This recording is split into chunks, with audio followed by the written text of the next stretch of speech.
So here are the ingredients we're going to go ahead and use. Make sure, like I stated, whatever meat you choose to use, just make sure that it's thick enough where you can slit them open and stuff.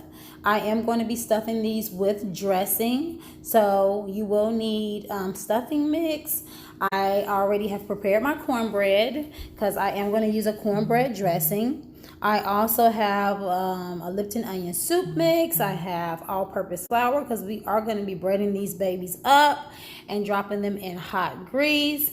I have a can of cream of chicken. Any brand will do. If you like Campbell's, you're more than welcome to use Campbell's. Me personally, I use a store brand because it all comes out the same.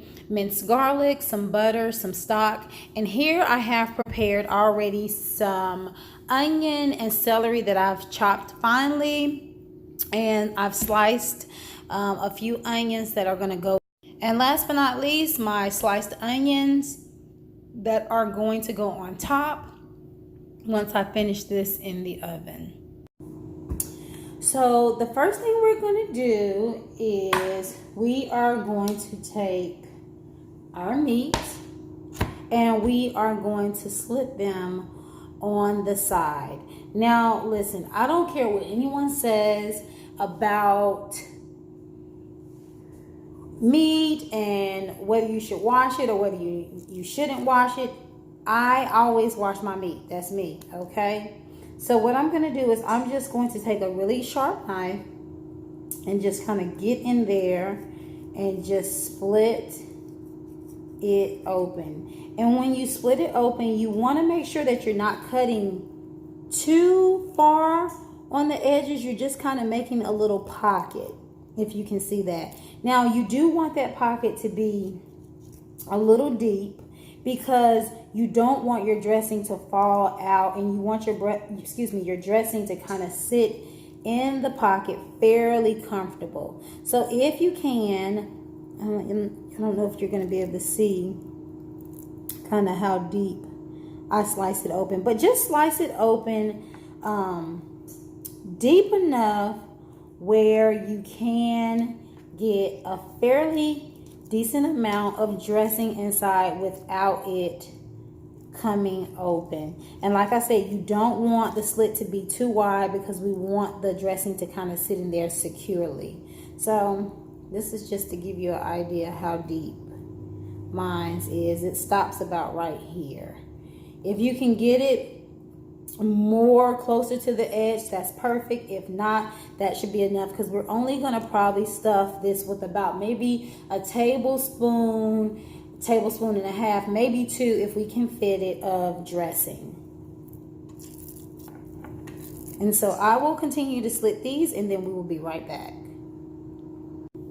So our pork chops are slit open, and next we are going to go ahead and create the mixture for the dressing. So I like to saute onions and celery when I make my dressing, so we're going to go ahead and get started with that. So what I am doing is I am melting my butter into my skillet. This is about 3/4 stick of butter. I like to use this much because Paula Deen taught us that butter makes everything delicious.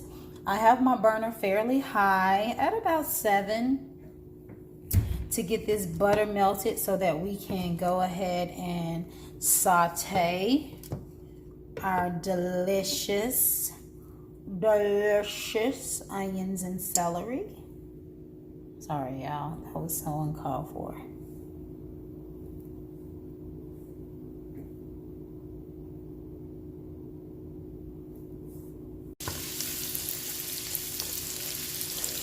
So I'm just kind of continuously stirring.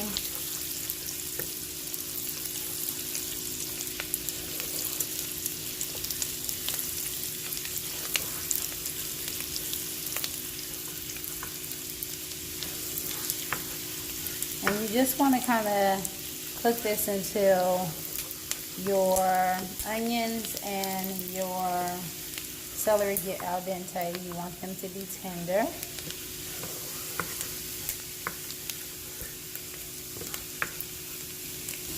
And now that we got it going, we can kind of turn the eye down just a little bit. Remember, butter does burn, so you don't want it to burn too much.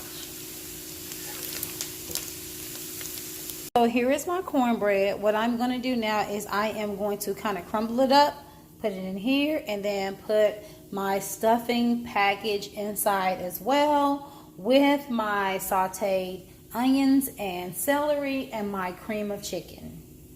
Y'all, what I did was I saved about half of my cornbread in the pan because I had to sample it. It was so good. I said, ain't no way I can put this whole thing in the stuffing. So, do what you want. But I put me some to the side so I can have for my dinner later. Even though my chops are going to be stuffed with stuffing. Don't judge me, judge your mama. So here is my cornbread, my stuffing, my onion, my celery that I sauteed, butter, cream of chicken, and I add a little bit of water to dilute the cream of chicken, all mixed in a bowl. In addition to this, I also added a little bit of sage. If you want, you can also add a little bit of poultry blend as a substitute if you don't have sage, either one. I just find that a little bit of sage or a little bit of poultry blend seasoning just kind of nails it on the head as for its taste. So what we're going to do is we're going to take about a tablespoon and a half and we're going to stuff our pork chops. And the reason why I say about a tablespoon or a tablespoon and a half is because right now we really don't know how much we can really get into our pork chops. So we'll just have to kind of eyeball it and see. So with this first one, I was only able to get about a tablespoon inside, and that's all I'm going to kind of try to stuff in there because, like I said, we want to fry them and we don't want the dressing to kind of ooze out as we're frying them. So this is about a good amount for me. So for the remainder of my dressing, I just kind of have it in a cast iron skillet and I am going to bake it. And that way, if you want a little more dressing with your smothered turkey chops, you will have some to put on the side. So right now I went ahead and breaded my pork chops. Guys, please do not put these in a bag and shake them up because the stuffing will come out. What I did was I just put a little bit of flour and my seasonings inside a dish and toss them around in the dish a little bit.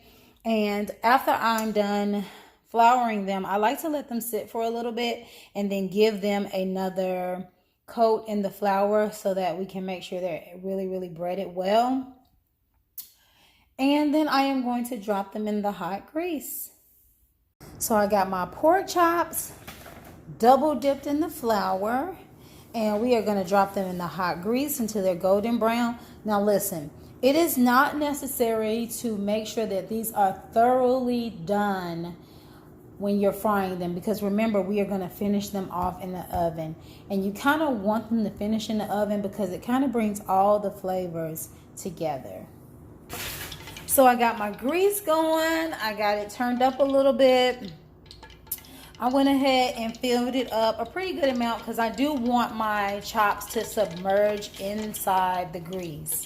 And I am going to drop those babies, get them sizzling, and we're just going to get them like golden brown on both sides, and then we will bake them.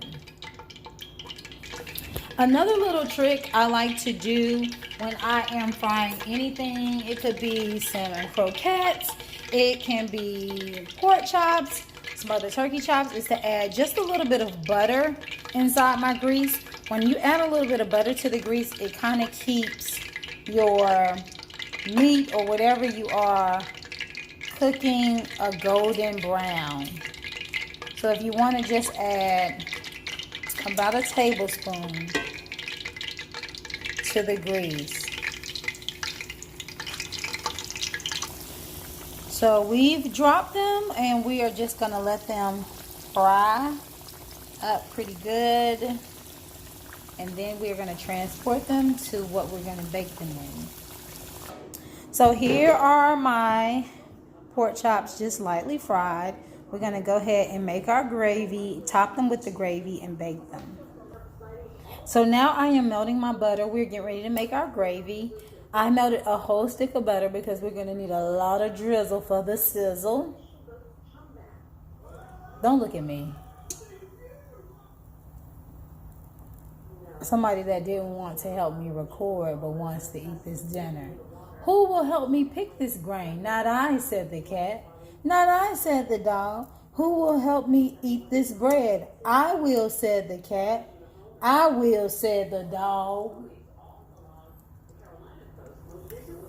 Tuh. So we don't want our butter to burn. So even while it's still kind of melting, I am going to go ahead and add my veggies. Don't forget to add your minced garlic. I added about a tablespoon. Stir, stir, stir. Add a little bit of salt because you don't want your gravy to be bland. If you are using salted butter, then I wouldn't worry about the salt. But if you're not, which I am not, I would go ahead and add a little bit of salt to the mix. Something else I like to add to my mix is cayenne pepper. I always like a little heat with my food. So we got the cayenne added, and a little bit of parsley just because. And something that I'm going to add to this mix is Lipton onion soup. Y'all, Lipton onion soup makes everything taste so good. I swear, man. So just add you a little bit of that into your mixture. We got our mixture going. We're going to stir, stir, stir. And the next thing that we are going to add once we get all of this kind of coated and stirred in is our flour and chicken stock. The flour we are going to use, make sure it's the flour that you used when you were breading your pork chops, because that has all the seasonings and all the flavors in it.